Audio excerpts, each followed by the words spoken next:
Halo teman-teman semuanya, perkenalkan nama saya Nur Hazira Dahlia dengan NPM akhir 066 dari jurusan Administrasi Publik. Halo teman-teman semuanya, perkenalkan nama saya Nevita Putri Mulyadi, NPM 075 jurusan Administrasi Publik. Halo, perkenalkan nama saya Lisyana Ladiantika Fiani dengan NPM akhir 079 dari Prodi Administrasi Publik.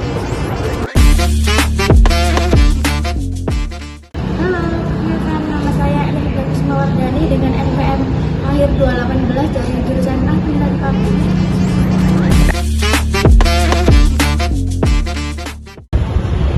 Oke teman-teman, sebelum kita melihat bagaimana proses wawancara kita terhadap profesi yang kita pilih, kita harus tahu dulu nih, apa sih yang dimaksud dengan etika administrasi publik?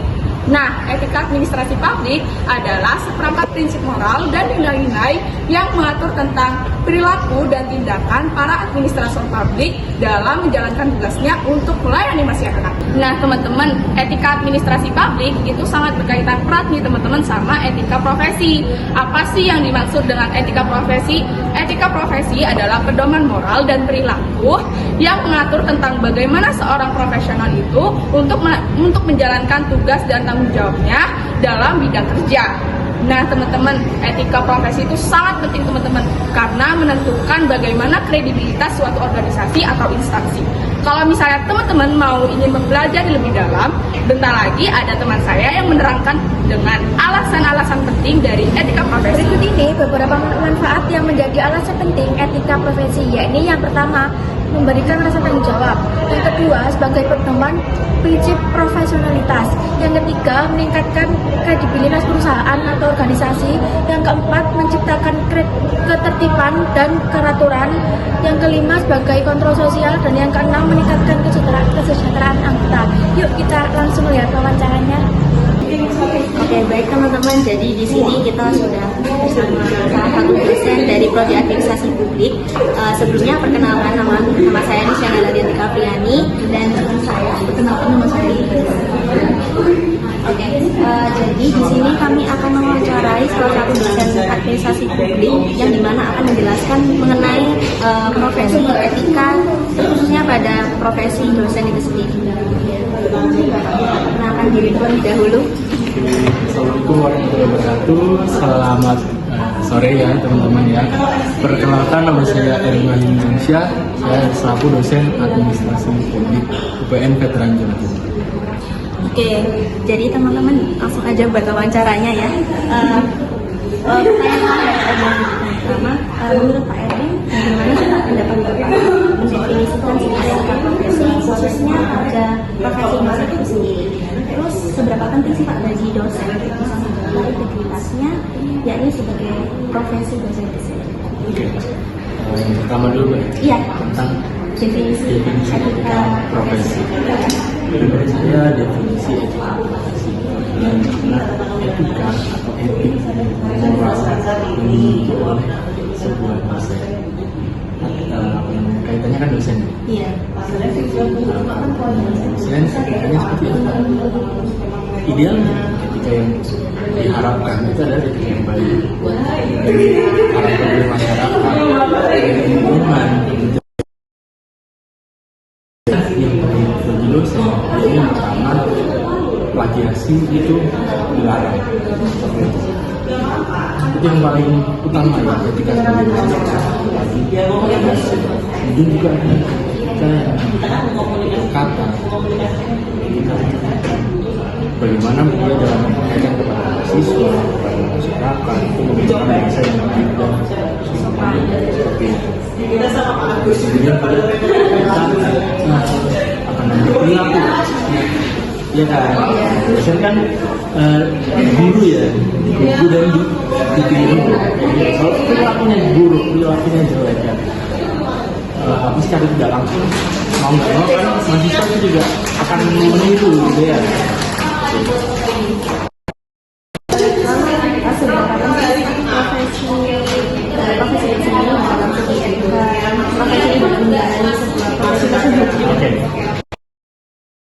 Ketika profesi dalam menjalani profesi dosen sangat penting sekali ya Mbak, karena Tanpa etika itu tidak ada artinya. Jadi dalam bekerja pasti ada yang namanya SOP, ada yang namanya aturan. Ketika dosen itu bekerja secara aturan, artinya dia tidak berbicara secara moral, itu juga mencolok nama baik dia sendiri, dan secara instansi dia juga mencolok nama baik instansi.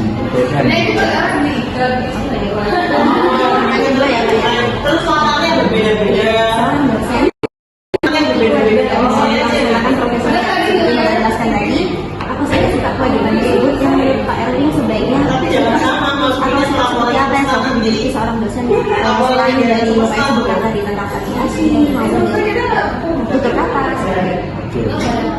Tugas dosen yang utama ya, itu ada tiga, ada tridharma Purwodadi, pengajaran, penelitian, dan satu lagi itu pengajian masyarakat. Kemudian nanti ada satu lagi tambah, kita tugas tambah, dimana itu dosen itu kepanitiaan di universitas, kemudian yang menjadi sebagai prodi. Kalau itu adalah tugas tambahan secara instansi. Apa tadi yang pertama, tugas yang utama itu adalah pengajaran. Dosen bisa mengajarkan yang etika yang baik, tulis etika yang baik, Contohkan yang baik. contohkan yang baik. Ya, dan itu kedua penelitian. Di penelitian, di dalam penelitian kita banyak sekali nilai moral. Seperti apa? Tidak terjadi plagiasi pertama. Kemudian yang kedua, tidak memanipulasi data. Artinya jujur. Kemudian yang ketiga, masyarakat. Selain apa namanya memiliki kewenangan untuk diri sendiri, dosen itu harus memiliki kebermanfaatan untuk masyarakat.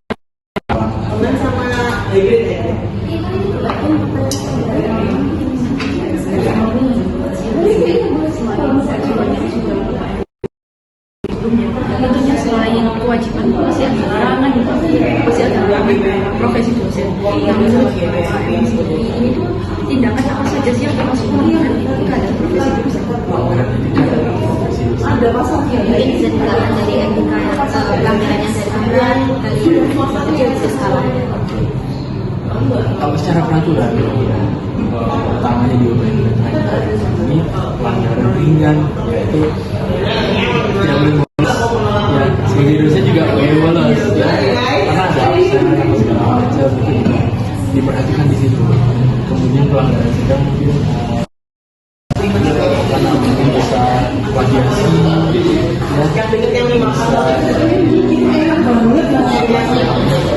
perilaku yang tidak sesuai. Dan yang terakhir itu perilaku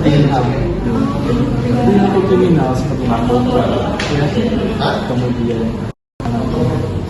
kekerasan seksual, gitu, yang dilarang dalam etika profesi seperti itu. Ya. Larangan dan kewajiban itu sudah Bapak jawab. Ini sebagai pertanyaan terakhir Pak. Nah, sebagai penutup kami ini ingin meminta Bapak Erwin untuk memberikan closing statement nih terkait pesan atau harapan Bapak terkait penerapan etika profesi dosen di lingkungan pendidikan tinggi terutama di administrasi publik ini sendiri. Oke. Kalau saya lihat itu tentang etika dosen. Iya betul. Etika dosen. Paling penting itu ada yang pertama telaten dan disiplin. Oke, jadi teman-teman penjelasan dari Bapak Erwin selaku salah satu narasumber kami Prodi Administrasi Tinggi. Oke, terima kasih tadi Bapak atas waktunya. Kami sedang bersama dengan narasumber kedua selaku dosen Prodi Administrasi Publik juga, yaitu Bapak Sini Manggalo. Mungkin Bapak bisa memperkenalkan. Terima kasih. Saya Sini Manggalo, setiap harinya posisinya sebagai dosen administrasi publik bukan veteran Jawa Timur. Sudah ya. Nah, oke. Mungkin kita langsung ke pertanyaan wawancara mengenai etika profesi ya Pak. Untuk pertanyaan yang pertama, menurut Pak Siti, bagaimana Bapak itu dapat mendefinisikan sebuah etika profesi khususnya pada profesi dosen Bapak sendiri, dan seberapa penting bagi dosen untuk bisa menjaga integritasnya dalam etika profesi? Oke, kode etik dosen di UPN Veteran Jawa Timur, jadi seluruh tenaga dosen di sini itu sudah ada namanya Peraturan Rektor nomor 13 tahun 2020 gitu ya, yang itu menjadi dasar landasan dalam melakukan aktivitas sehari-harinya. Karena gini, etika dosen itu etika yang tidak hanya pada waktu dia di kampus gitu ya. Ada beberapa hal di sini teman-teman. Satu misalnya etika sebagai warga negara gitu ya, dimana setiap hari kita hidup di dalam sebuah masyarakat, di dalam ruang lingkup kehidupan yang nyata gitu ya. Kita harus bersosialisasi dengan yang lain, kita harus dalam kehidupan bertetangga gitu ya, dalam kehidupan bermasyarakat tentunya itu menjadi salah satu hal yang penting untuk diamalkan gitu ya. Tentunya mengacu kepada norma etika yang ada di dalam masyarakat itu sendiri gitu ya. Yang kedua misalnya etika sebagai pendidik gitu ya, di kampus gitu, yang harus dijalankan adalah terutama tugas sebagai tridharma gitu ya, melakukan pengajaran, melakukan pengabdian, dan melakukan penelitian sesuai dengan perundang-undangan yang berlaku. Artinya dalam melakukan komunikasi di dalam melakukan pembelajaran itu harus sesuai dengan aturan-aturan yang berlaku. Yang ketiga misalnya etika dalam kehidupan dengan warga kampus gitu ya, karena di kampus ini kan tidak hanya mahasiswa ya, juga ada interaksi dengan teman-teman yang lain gitu loh. Misalnya warga kampus yang memang tiap hari ada di sini itu juga sudah diatur di dalam kode Pertor nomor 13 tahun 2020 itu gitu teman-teman. Oke Pak, mungkin sebuah kewajiban juga Pak. Terus mungkin ada nggak sih Pak larangan juga dalam profesi dosen yang menurut Bapak tindakan apa saja itu yang termasuk pelanggaran etika profesi dosen? Oke. Satu ya, kalau terkait pelanggaran itu juga sudah muncul di dalam perper itu, tetapi Permendikti terakhir itu ada juga pelarangan-pelarangan terkait yang pertama, yang utama sekali adalah pelarangan atas dugaan pelanggaran gitu ya, pelecehan seksual gitu ya. Itu menjadi isu nasional yang kira-kira setiap masyarakat gitu, terutama di masyarakat kampus itu diatur secara detail, betul-betul secara kelembagaan, ada kelembagaan satgasnya di kampus gitu ya. Itu yang pelarangan utama sebenarnya. Bagaimana interaksi dosen dengan mahasiswa, bagaimana interaksinya dosen dengan tenaga kependidikan, bagaimana interaksi dengan sesama dosen, bagaimana mereka dengan warga kampus yang lain, itu tidak diperbolehkan, tidak diperkenankan melakukan tindakan kekerasan apapun selain seksual ya, tapi ada kekerasan fisik, ada kekerasan verbal, itu juga, apalagi misalnya bullying, perundungan, itu yang nggak boleh, itu dilarang, itu yang pertama. Yang kedua tentang pelarangan di dunia akademik ya, plagiasi gitu ya, itu menjadi nyawa utama kalau bisa kita sebut ya, profesi yang tidak memperbolehkan adanya pencurian hak cipta terhadap karya-karya orang lain gitu ya. Itu sih kalau saya kira larangan dua hal itu ya, meskipun larangan-larangan yang lain pun ada gitu ya, tapi yang paling menjadi perhatian adalah dua hal ini, karena terutama dosen ya harus betul-betul menjaga itu ya. Yang ketiga misalnya jual beli nilai misalnya itu dilarang, jelas dilarang kan ya. Yang itu prakteknya mungkin muncul ya di beberapa kasus ya teman-teman, yang ada gitu ya, di berbagai kampus itu muncul, dan itu saya kira menjadi hal urgent yang harus ditangani secara kelembagaan oleh kampus masing-masing gitu. Berarti untuk kayak misal gratifikasi juga termasuk jual beli nilai apa? Misalnya kita memberikan sesuatu, Ya itu kan masuk dalam gratifikasi ya, itu masuk dalam gratifikasi. komunikasi yang tidak diperkenankan, apalagi kalau tersistem gitu ya. Kalau Anda mau nilai A uangnya sekian gitu misalnya kan, itu sangat tidak diperkenankan gitu loh. Akan jadi apa dunia pendidikan kalau dari level belajar saja teman-teman sudah ditransaksionalkan, itu kan akan membuat jiwa korupnya tinggi sekali gitu loh.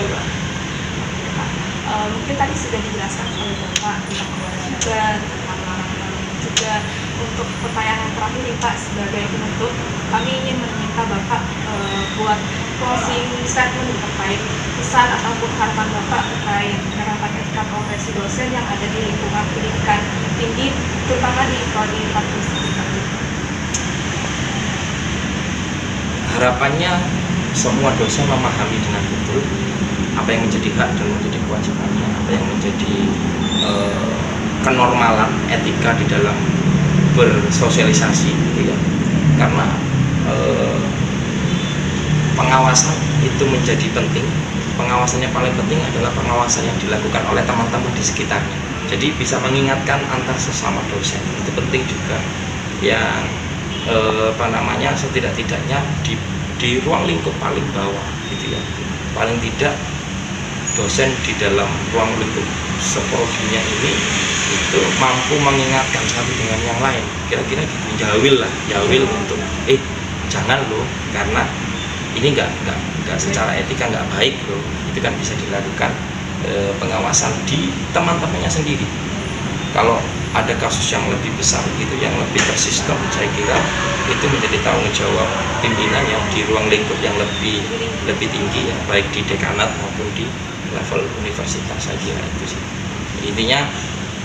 Etika dosen, bahkan tingkat tenaga pendidikan, bahkan kode etiknya mahasiswa itu sudah ada di dalam ruang lingkup kampus kita gitu ya, sehingga itu bisa untuk dipelajari, untuk dijalankan. Saya kira dijalankan dengan baik oleh seluruh warga kampus gitu kira-kira. Saya kira itu ya teman-teman. Terima kasih waktunya. Terima kasih. Ada salah kata dan terima kasih. Assalamualaikum warahmatullahi wabarakatuh. Waalaikumsalam. Oke, selamat sore. Oke teman-teman, jadi setelah kita mewawancarai dua narasumber kami, yakni selaku dosen Prodi Administrasi Publik UPN Veteran Jawa Timur, dapat kami simpulkan bahwa profesi dosen ini sangat berkaitan erat dengan Tridharma perguruan tinggi, yakni meliputi yang pertama ada pendidikan dan pengajaran, lalu yang kedua ada penelitian, dan yang terakhir ada pengabdian kepada masyarakat. Oke teman-teman, selain kewajiban etika profesi dosen, tentunya dosen memiliki beberapa larangan yang harus dihindari nih teman-teman. Ada 3, yang pertama tentang plagiasi, dan yang kedua dosen dilarang merusak citra diri sendiri dan instansi dosen tersebut, dan yang ketiga ada tindakan asusila nih teman-teman. Oke teman-teman, itu tadi penjelasan terkait etika profesi dosen dari kelompok kami. Untuk itu mohon maaf apabila terdapat kesalahan, dan terima kasih atas perhatiannya. Wassalamualaikum warahmatullahi wabarakatuh.